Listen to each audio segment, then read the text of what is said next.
She was humiliated in public, her presence questioned, her voice dismissed, and her skin, the first thing they noticed, quietly judged before a single word left her mouth. Security laughed at her nerves. A flight attendant rolled her eyes at her boarding pass. An entire terminal moved around her like she was a glitch in their polish system. They didn't ask who she was. They assumed. And in that assumption, they exposed something far uglier than policy. This isn't just another travel inconvenience. This is a story about how deeply prejudice can hide behind protocol, and how one silent miscalculation would ignite a chain of consequences no one saw coming. Before the truth is revealed, ask yourself this: how many people have been told without words that they don't belong, simply because of how they look? Watch closely. Pay attention to every glance, every rule bent, every dismissal. Because the woman they just tried to erase is about to become unforgettable. If you believe dignity shouldn't come with conditions, like this video, subscribe for more, and tell us in the comments, where are you watching from, and what part of this injustice hit hardest for you? Emily Carter walked into Terminal D with the unbothered calm of someone who had done this hundreds of times before. Her stride was smooth, suitcase gliding behind her in even rhythm, the soft hum of rubber wheels barely audible over the murmur of boarding announcements, and the occasional clink of coffee cups against saucers from the business lounge just ahead. She wore a pale blue blouse tucked neatly into high-waisted slacks, simple gold studs at her ears, a leatherwork satchel over her shoulder. Everything about her presence was composed, efficient, measured. At the end of the corridor, just past a velvet rope that divided regular boarding from the priority queue, 2 TSA officers stood by a podium. One typed lazily on a tablet, glancing up every few seconds. The other stood with arms crossed, head turning only when someone approached the line for premium travelers. That was Greg, early 40s, buzz cut, pale skin sunburned at the temples, a small security badge clipped to his belt. Emily stepped up confidently, scanning the overhead signage that clearly marked the first class and executive priority lane. She extended her phone to Greg with her boarding pass glowing on the screen and her government-issued ID already prepared. He didn't smile, didn't speak, just stared for a moment too long before reaching to take them. He glanced down, then back up. His eyes narrowed ever so slightly, a twitch at the edge of his mouth barely visible. He didn't look at the documents long. Instead, he lifted his chin and motioned toward the left, toward the longer line that twisted past the general screening zone. Emily didn't move. She clarified that she was flying first class on Flight 402, C2A. Greg replied without emotion that this was a secure access point for priority passengers only. Emily reiterated her booking class. Calm, professional, even. Greg looked again at her ID and boarding pass, then held them a second longer before handing them back with a dismissive gesture. Said she must have mistaken the lanes. No apology, no explanation. She asked if there was a problem with her documentation. He said nothing. Instead, he stepped slightly to the side, effectively blocking the entrance with his own frame. Behind her, a man in a tailored gray suit strode past. Greg didn't flinch, didn't reach for his pass. The man barely slowed as he passed through the rope. A few seconds later, a blonde woman with a Louis Vuitton carry-on stepped up, smiling, chatting with someone on speakerphone. Greg glanced at her, nodded once, and waved her through without a word. Emily stood silent, shoulders squared, heart rate steady. She had learned long ago not to make moments like this about emotion. She asked once more if there was something he needed her to clarify. This time, Greg responded, not with detail, but with formality. He said he was conducting a random ID verification check. Just a protocol. Emily knew it wasn't. She had watched 3 people breeze through without so much as a glance. She had been flying this route every other week for years. Never once had she been stopped at this checkpoint. And yet, here she stood, singled out, questioned, and rerouted, all with a polite, professional refusal to explain. Behind her, a small line was beginning to form. She felt the eyes of 2 more passengers scanning her back. Her fingers tightened slightly around the strap of her satchel. Still, she didn't raise her voice. Didn't argue. She asked Greg if she could speak with a supervisor. He told her she could.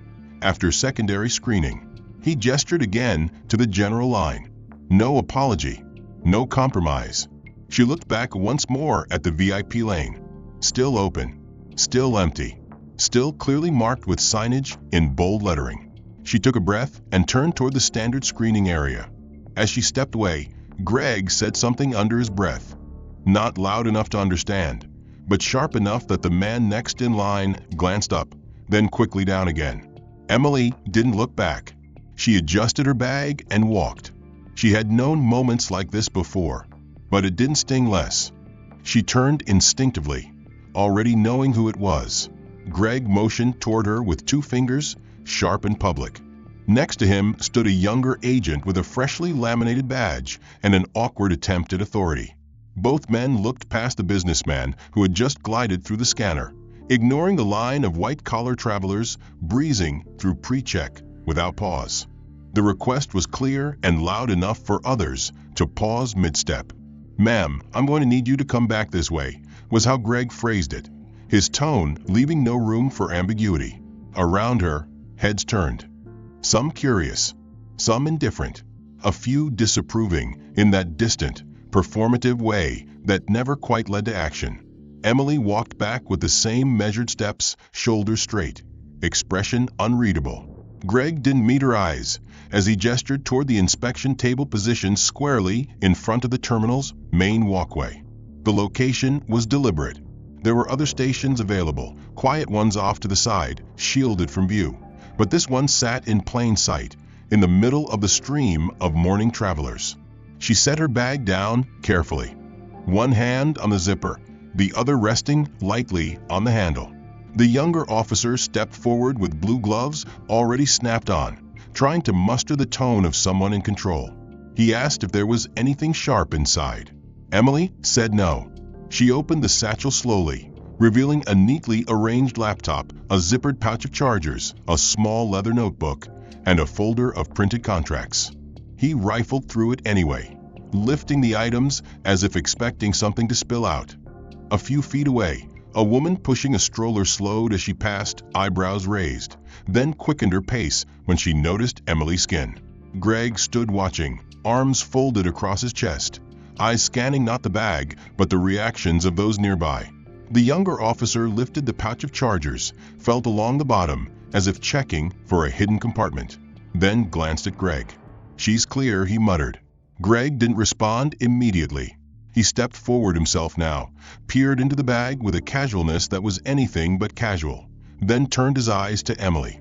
"We're just doing our job," he said in a tone that landed somewhere between condescension and smug justification. Emily didn't speak. She zipped the bag and stood still, waiting for the moment to end. But Greg wasn't finished. Another officer, this one older, with a slow gait and the weathered complexion of someone who spent more time watching than working, passed by and paused to observe. His voice came low, but not low enough to be private. "You looking for the staff entrance, sweetheart?" The grin that followed was lazy, the implication clear. Emily didn't blink, didn't shift her weight, didn't let it show, but inside, something locked in place. The moment passed with no interruption, no reprimand. The man kept walking, disappearing back toward a security checkpoint without a second glance. Greg gave a half smile, half shrug, as if to say some people just don't get it, and waved her through at last. Emily adjusted her satchel on her shoulder and stepped away from the table, aware of the eyes still trailing her. 2 businessmen near a Starbucks kiosk whispered something inaudible as she passed. One of them laughed, the other shook his head. She didn't slow. She had a gate to reach. But as she walked, she passed a digital display listing Premier Club Access. Her name had been on that list earlier. She'd seen it. Now it was gone. She checked again through the airline's app. Same flight, same time. Her boarding group remained unchanged. Her seat remained assigned. But the lounge access had vanished. A system error, maybe. Or maybe not. She stopped briefly to check at the information desk. The woman behind the counter smiled politely at first, then asked Emily to hold on while she checked the system. Her fingers danced across the keyboard for longer than necessary before her expression shifted. "It appears your status was adjusted," she said. "I'm not sure why." Emily asked what that meant. The woman hesitated. "Your access to the elite program may have been flagged." "That's not possible," Emily said, her tone still calm but sharper now. The clerk suggested she call the airline directly. She didn't offer to assist further.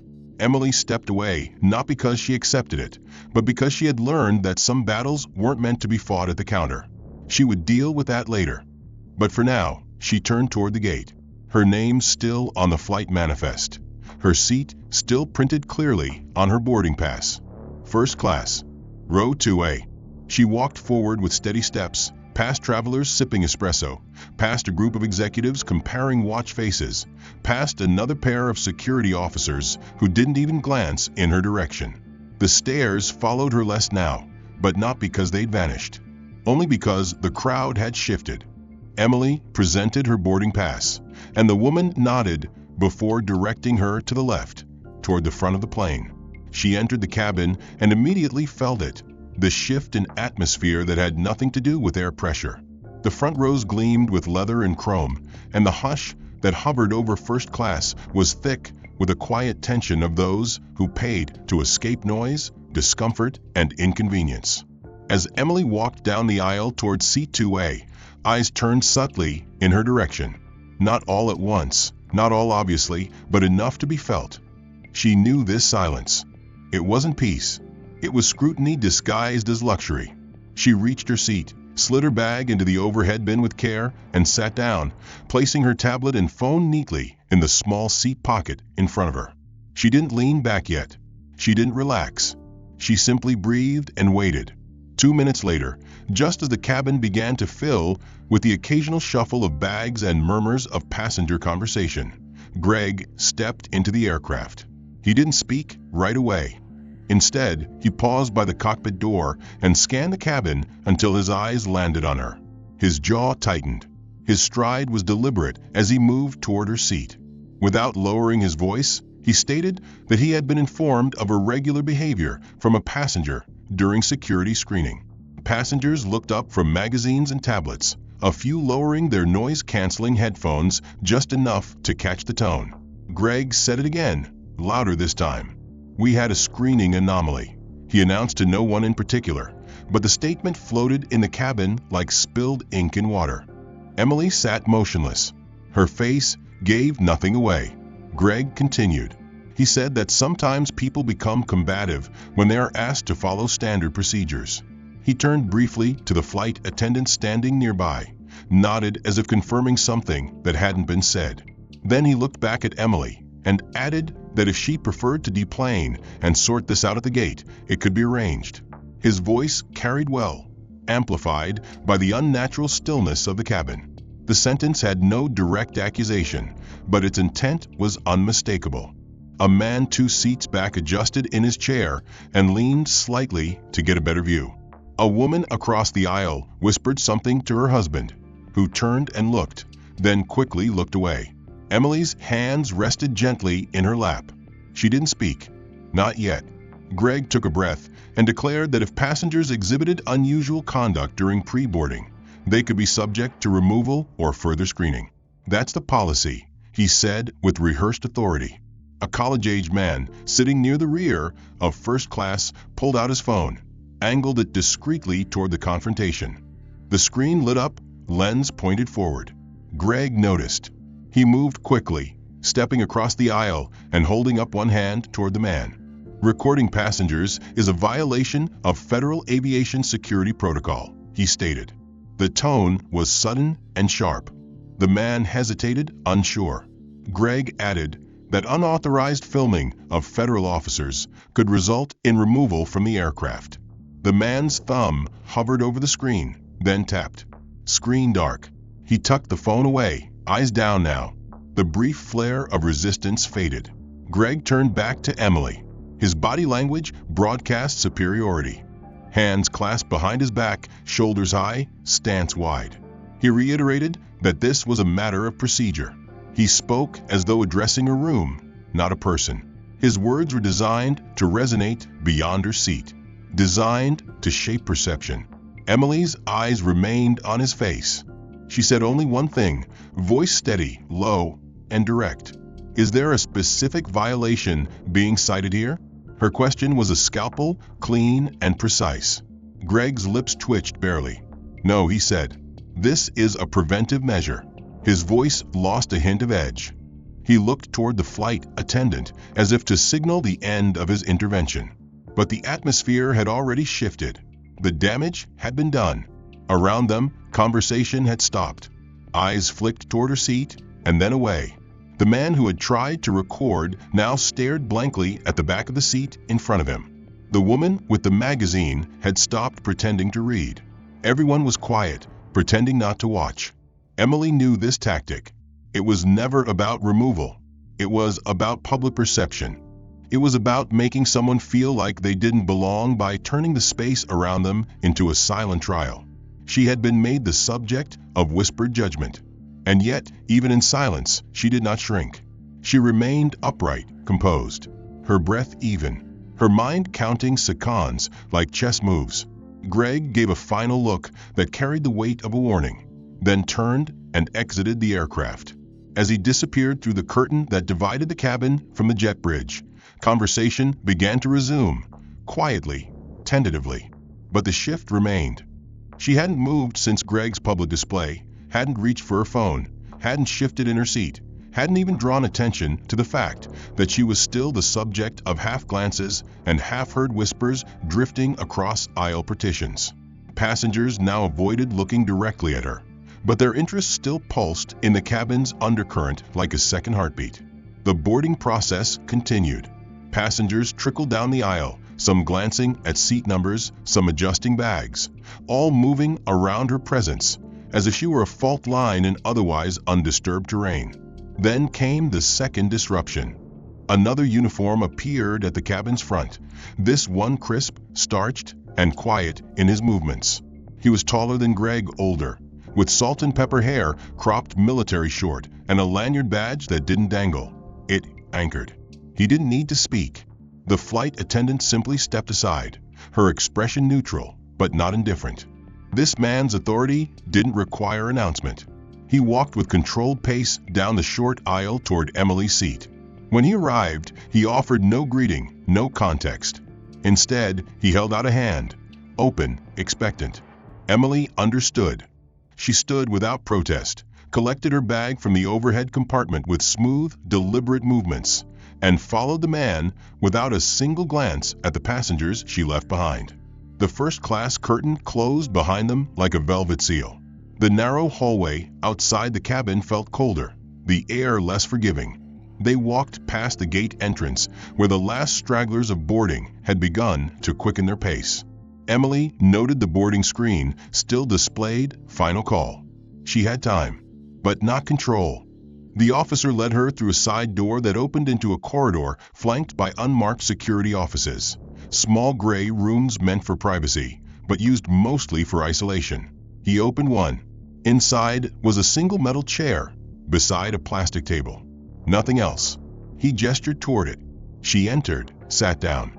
The door didn't lock, but it did click when it shut. He remained outside for a moment, speaking softly into a shoulder-mounted radio, before disappearing from view.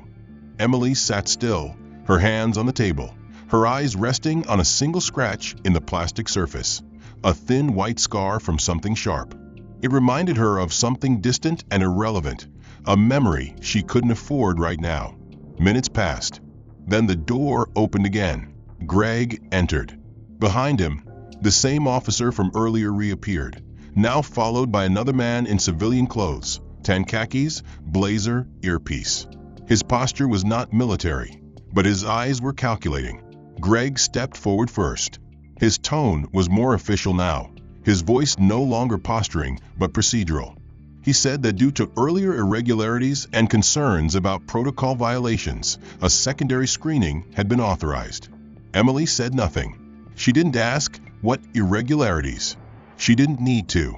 Greg opened a tablet, scrolled, tapped. The man in khakis stood behind him and watched.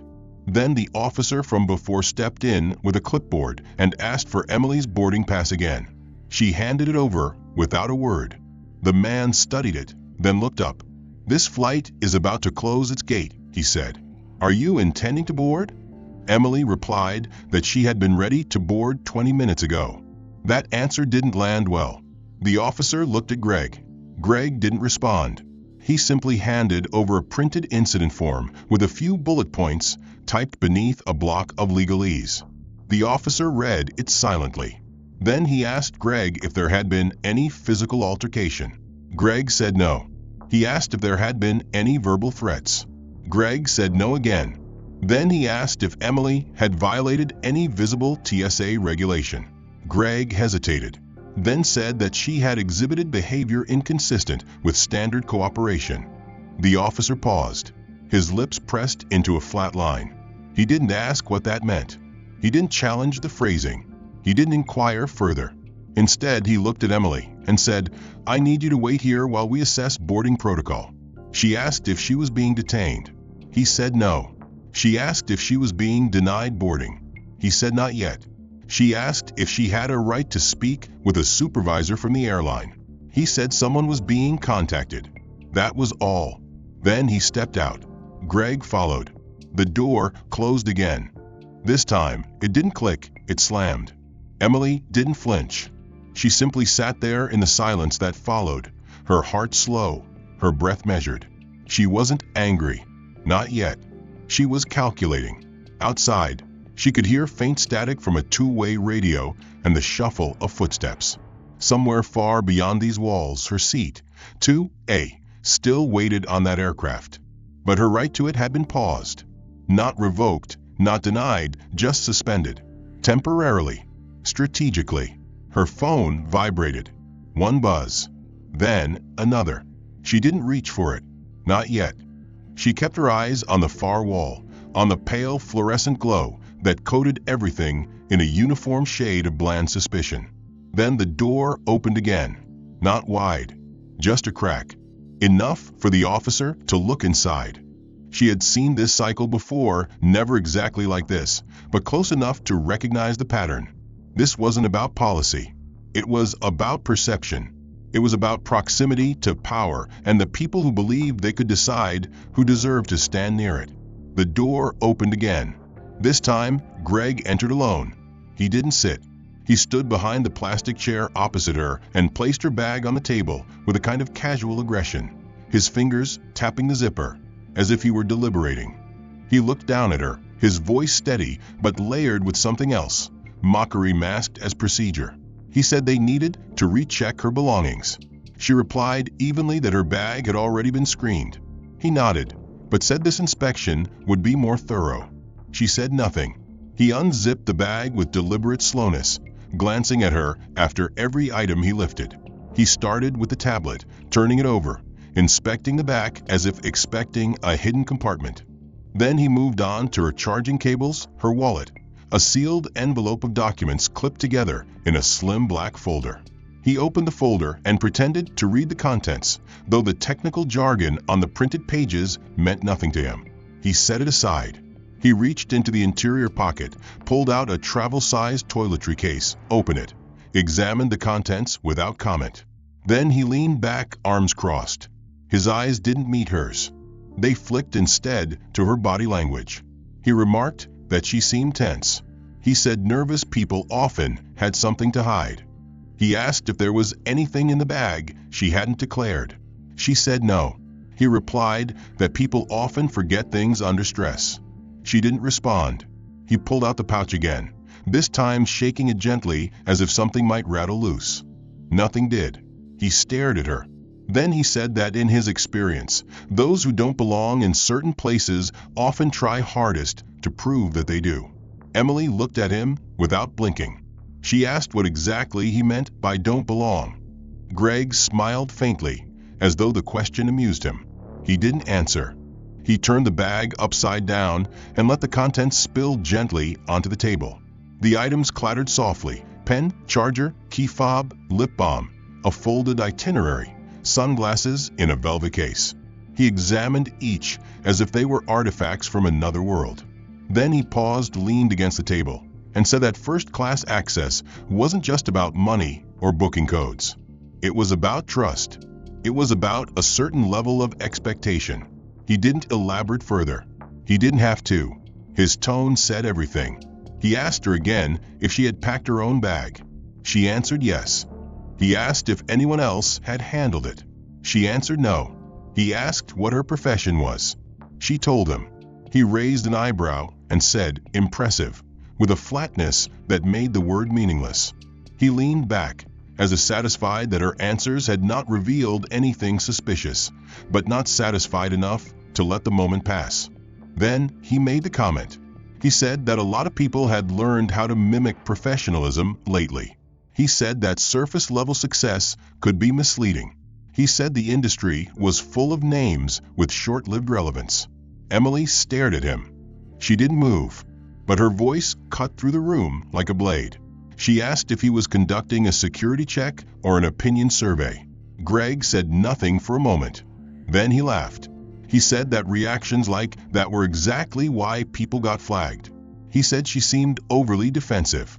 He said that people who had nothing to hide didn't talk that way. He asked if she wanted to reschedule her flight and avoid further scrutiny. She declined. He asked again. She declined again. He said that wasn't a smart choice. Emily leaned forward just slightly, her fingers brushing the scattered contents of her bag, her voice low and certain. She said that being compliant didn't mean being silent. She said that being patient didn't mean being submissive. She said that being professional didn't mean accepting disrespect. Greg's smile vanished for the first time. He stood straighter, as if realizing the balance of power had shifted slightly, imperceptibly, and he didn't like it. He began to collect the items on the table, not carefully, not gently. He stuffed them back into her bag with less attention to order, less regard for the way things had been placed. He zipped the bag and shoved it across the table toward her. Then he told her she could wait in the terminal until a decision was made. He said the airline would contact her if a new boarding time could be arranged. She asked if her original flight had already left. He said yes. She asked why she wasn't informed. He said it wasn't his responsibility. Then he stepped aside and opened the door. Emily stood. She took her bag, adjusted the strap across her shoulder, and walked out of the room without a glance back. The voice hesitated for half a beat, then responded with a name and added that someone would follow up immediately. She ended the call, tucked her phone into the side pocket of her bag, and looked ahead at the terminal. Wide, bright, filled with the bustle of travelers unaware of what had just occurred in the narrow walls behind them. She didn't seek confrontation. She wasn't here to make a scene. She simply wanted what she had paid for, what she had earned, and what had been denied to her for no reason rooted in anything but bias cloaked in policy. But before she could move on, Greg reappeared. His posture was looser now, his walk slower, as if the adrenaline from earlier had settled into smug control. He caught up to her with a grin that didn't belong in any professional setting. He asked if she had enjoyed the tour of their back rooms. She didn't answer. Instead, she asked for his full name and department number. Her voice was even, not sharp, not hostile, just precise. Greg laughed, not loud, but enough to be heard by the people walking nearby. He asked if she was planning to file a report, then said it wouldn't go far. He said words like that usually got lost in paperwork. He said people like her made complaints all the time, but policy was policy. She didn't argue. She asked the question again, this time more directly. Full name. Department number. He paused. His eyes narrowed slightly. Then he said the information would be available if someone needed it.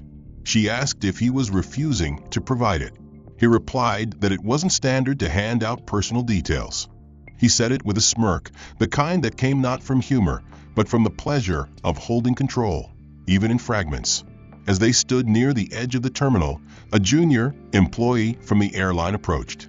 Barely out of college, wearing a blazer too big for his frame and an ID tag that identified him as a customer relations intern.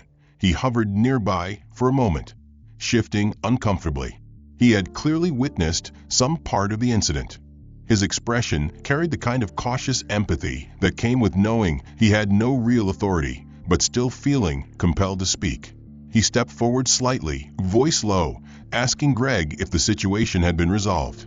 Greg turned to him slowly, the smile dropping. He said everything had been handled. The intern glanced at Emily and opened his mouth as if to say something further, maybe an offer of help, maybe a question about what had actually happened. But before he could finish, Greg raised one hand and told him that baggage assistance was requesting someone from his level to help retag luggage at gate 11. The intern hesitated. It was a weak excuse, transparent and abrupt. But he nodded and stepped back. As he turned away, Greg said, "Don't worry about things above your clearance, kid." The words stung more for their casual dismissal than their content. Emily watched the exchange without speaking. Her silence was no longer a shield. It was a mirror, reflecting everything they didn't want to see in themselves. She stood as if she had all the time in the world, not because she wasn't angry, but because she had learned that timing mattered. She reached again for her phone, this time opening her email. She drafted a message. Not long, not emotional, just the facts.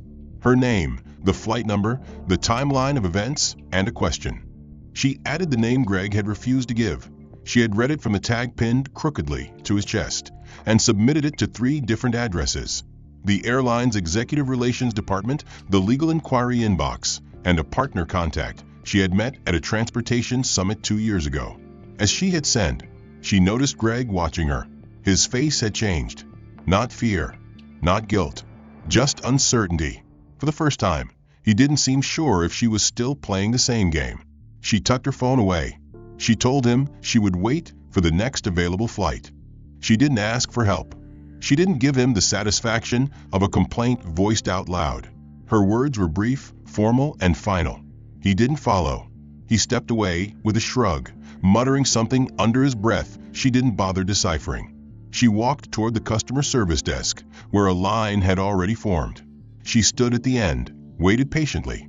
The man in front of her turned and asked quietly if she was all right. She said yes, thank you. That was all. Minutes later, a senior attendant, this one with more presence, more authority, and eyes that actually looked people in the face, called her forward. He asked how he could help. She explained the situation, without tone, without exaggeration. He listened. Then he began typing. A new flight was available in 90 minutes. First class, same seat assignment. No extra charge. She nodded and accepted the rebooking. The man apologized for the delay.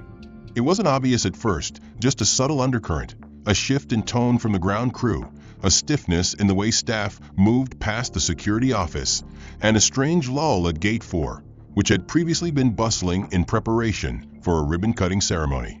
That event had been on the calendar for months, an official launch of a newly expanded VIP terminal, a high-profile media appearance scheduled to begin exactly 30 minutes from now.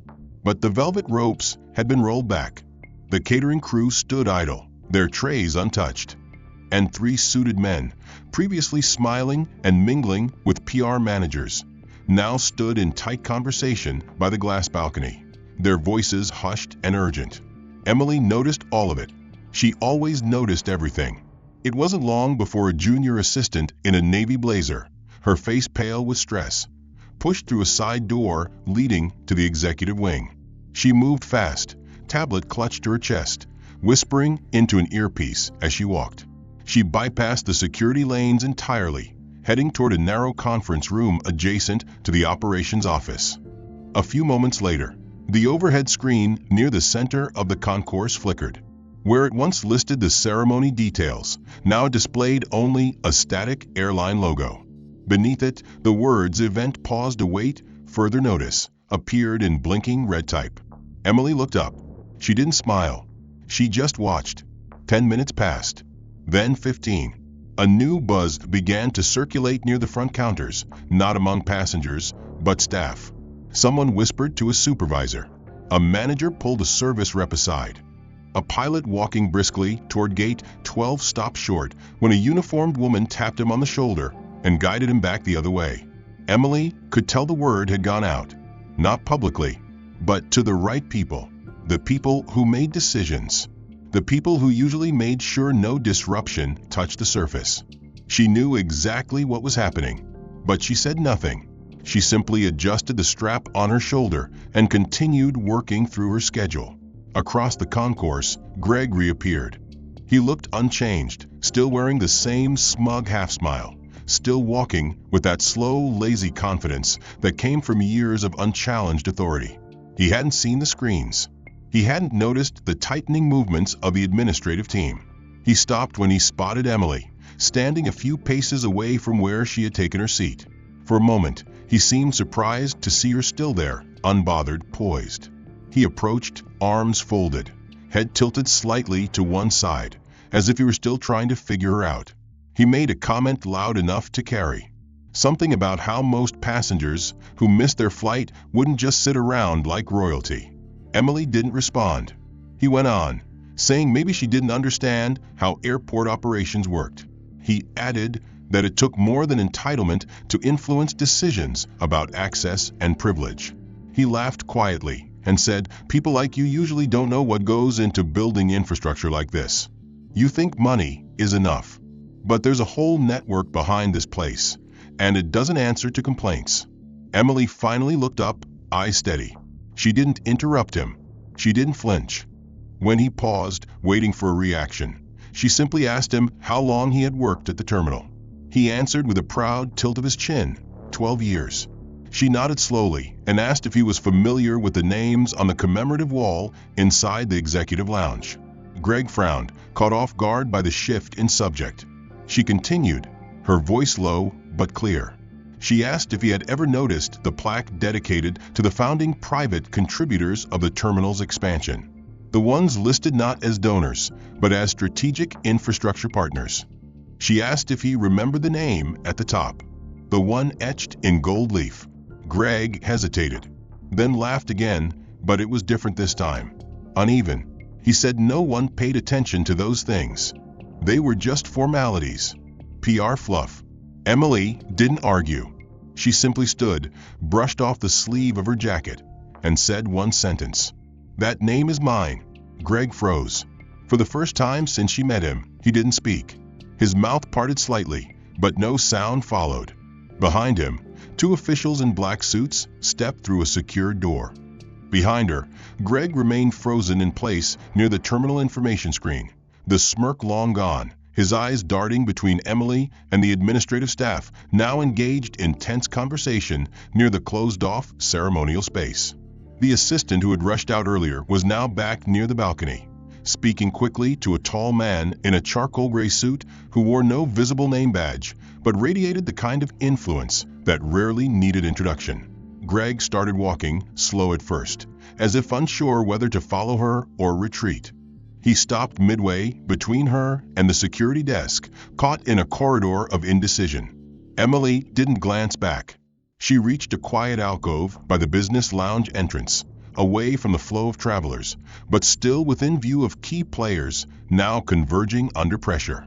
She pulled out her phone, unlocked it with a single tap, and scrolled to the top of her contacts list. No hesitation, no searching. The call connected within 2 seconds.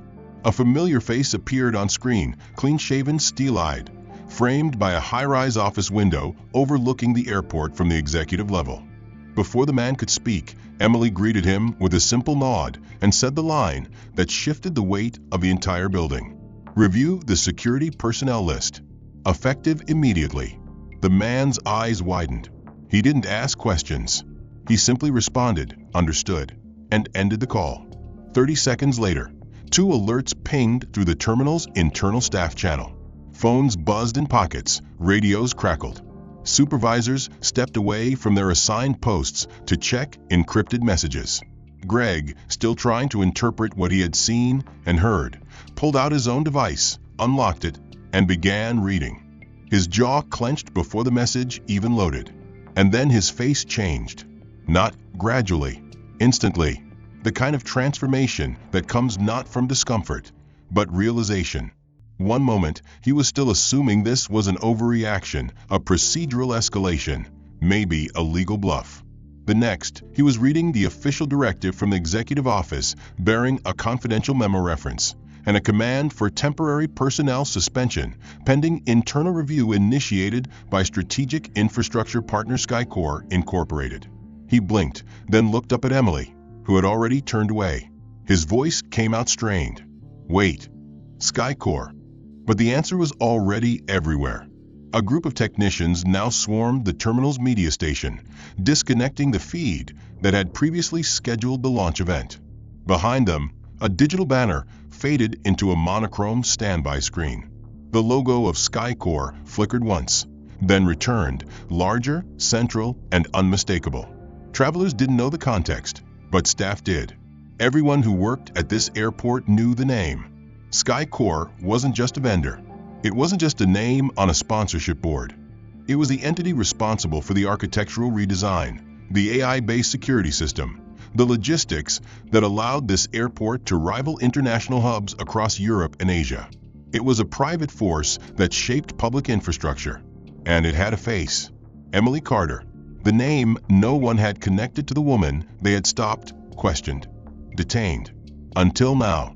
Near the lounge entrance, a mid-level manager began pulling printouts from a folder with visible urgency, highlighting sections that detailed VIP handling protocols and contractual clauses regarding shareholder oversight. Emily didn't need to issue further orders. The system was already moving. Authority had been triggered not by her anger, but by her access. Not by her voice, but by her value. And everyone around her had realized it too late. Greg began walking again, but this time his shoulders had changed. No longer pulled back with pride, they sagged slightly with the heaviness of consequence. He reached Emily just as another uniformed officer approached from the opposite side. This one not part of the local terminal team, but from the federal oversight group that coordinated transportation partner relations. The officer asked to verify her identity, not because he doubted her, but because the protocol required confirmation before he executed the command. Emily presented a digital badge encoded with secure biometric access. The officer scanned it. Green light. Clearance confirmed. He nodded once and stepped back. Emily turned to face Greg fully now, their eyes locking for the first time since she had revealed who she was. He opened his mouth, perhaps to apologize, perhaps to explain, perhaps to retreat behind the same shallow defenses he had used all morning. But she raised one hand slightly, not to silence him, but to end the conversation before it began. He understood. Nothing he could say would repair what had already happened.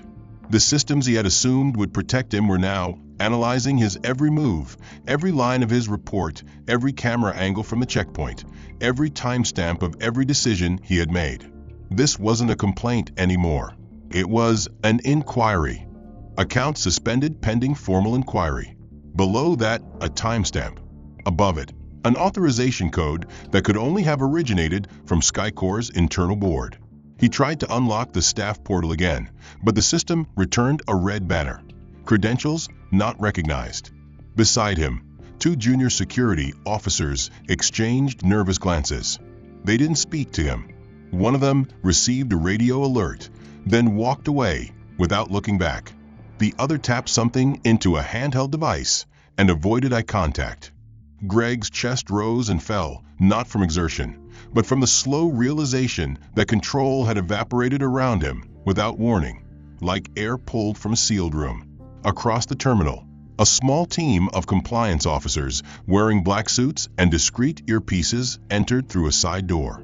Each one carried a lightweight terminal tablet, already synced to internal security logs. They didn't stop at the reception desk. They didn't explain themselves. They moved like people with authority and a deadline. Inside the security command center, which until an hour ago Greg had walked freely, the monitors now displayed a different color scheme, evidence mode. Every camera feed from the last 6 hours had been flagged for review. Facial recognition software had already stitched together a timeline of Emily's movement from the moment she entered the terminal.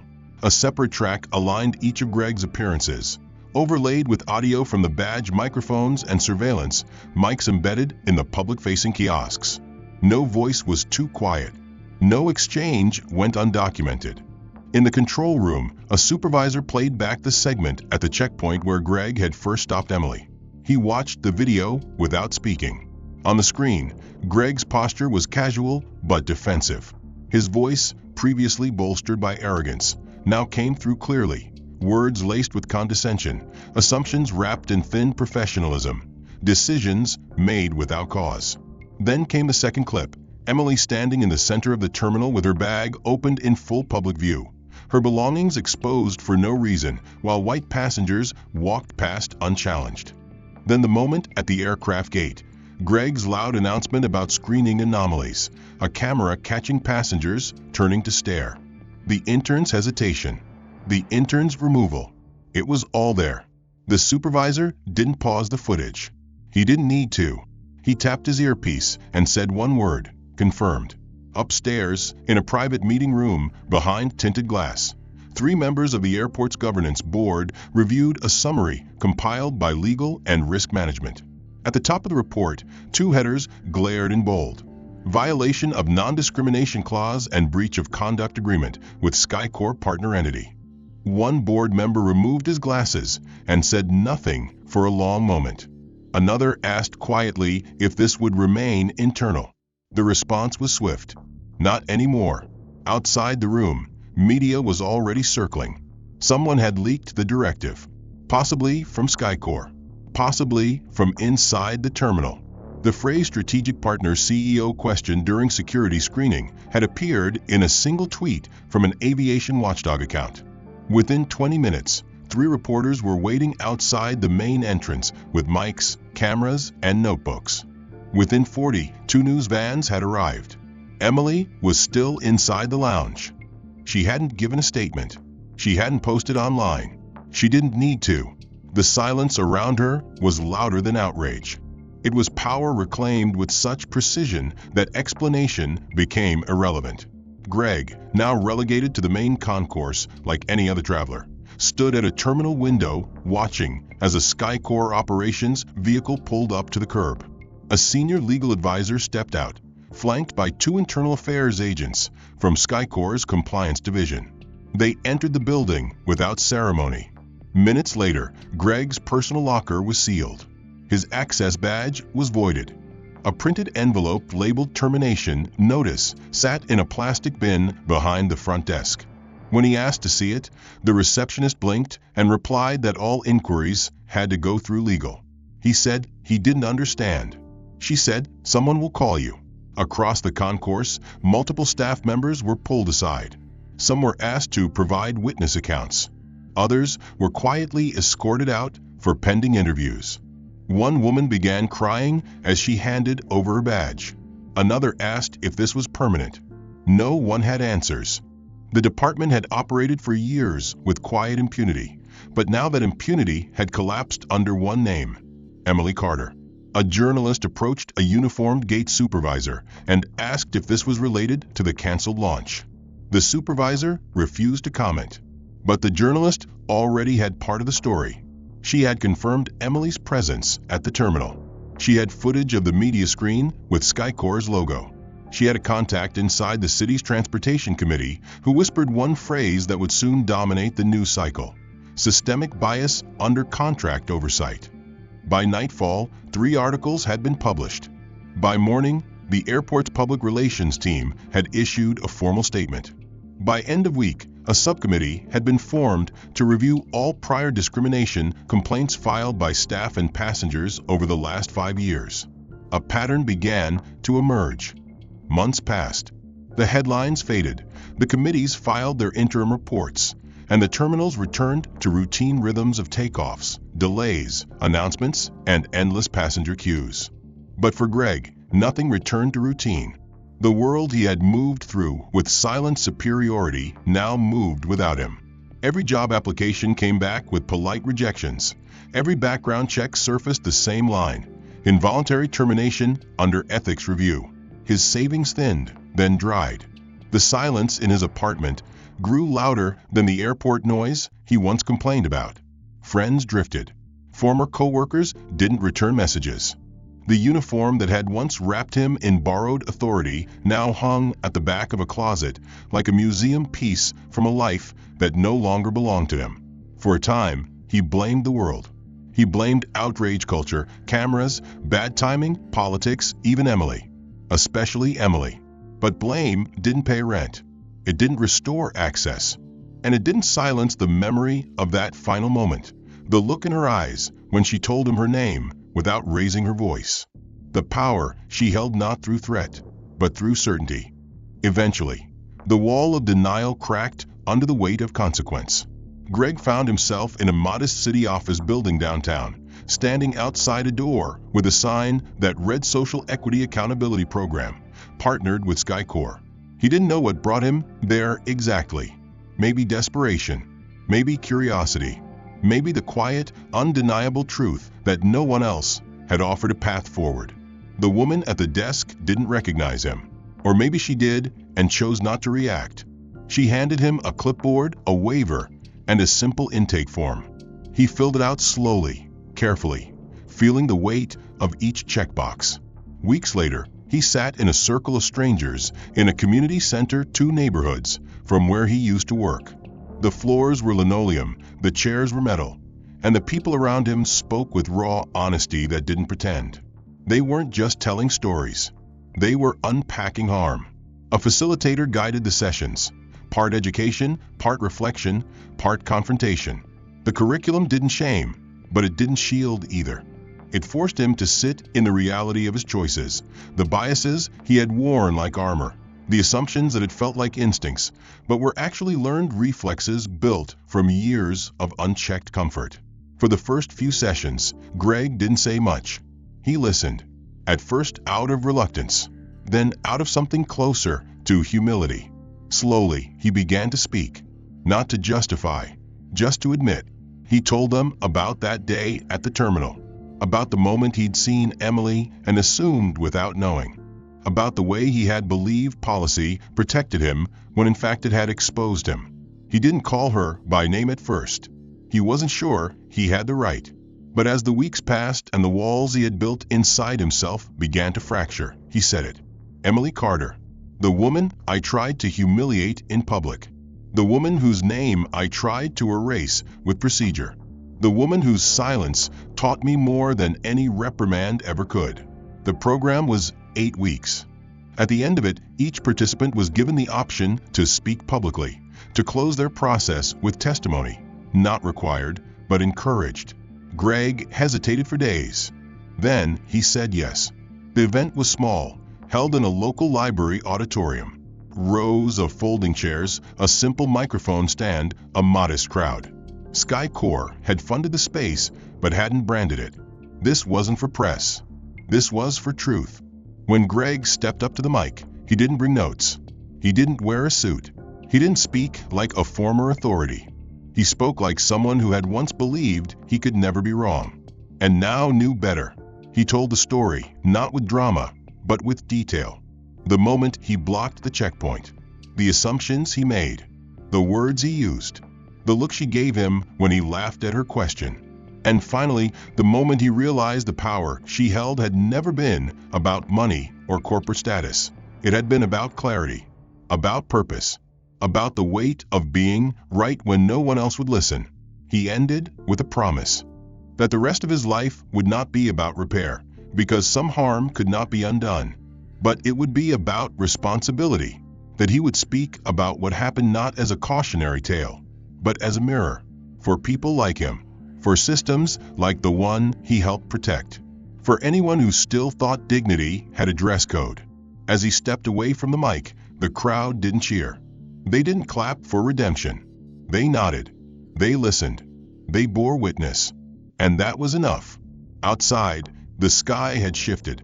Dusk rolled in low across the city, and Greg stood alone on the sidewalk for a moment before walking home.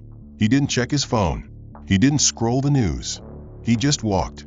Somewhere inside that quiet, he carried her name again, not as a threat, but as a reminder. Emily Carter, a woman he tried to reduce, who rose without needing to raise her voice, and who changed a room without needing to stay in it. The end.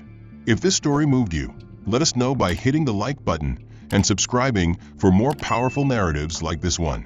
Where in the world are you watching from? And what part of the story impacted you the most? Was it the quiet strength Emily carried, or Greg's final moment of realization? Share your thoughts in the comments. We read every one.